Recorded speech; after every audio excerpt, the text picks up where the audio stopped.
s'apprête à rentrer dans l'église. On va peut-être pouvoir d'ailleurs... d'ailleurs... Les porte-drapeaux d'un côté, les pompiers de l'autre. Exactement. Il n'y aura pas de drapeau français, par contre, il y aura l'écharpe du maire qui sera posée sur le cercueil pendant la cérémonie. Cercueil qui fait donc son entrée dans l'église. On va aller peut-être retrouver notre envoyé spécial Charline Hurel sur place. Racontez-nous un petit peu l'atmosphère. On a le sentiment, en tout cas depuis le plateau, qu'il y a un silence donc actuellement à Signes.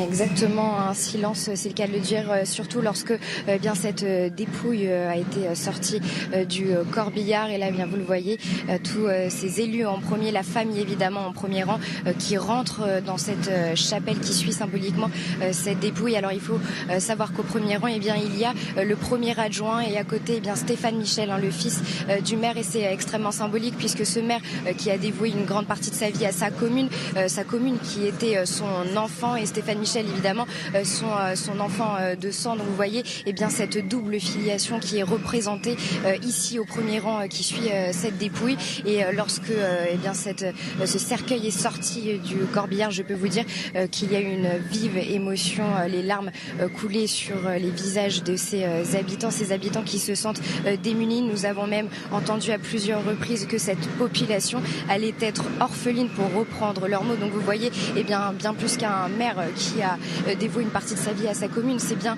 un père, un pilier, un repère de ce village qui a été perdu, et des personnes qui bien désormais veulent lui faire honneur, veulent lui rendre un hommage digne de ce nom, à l'image de cette figure emblématique qu'a été Jean-Mathieu Michel pour cette commune.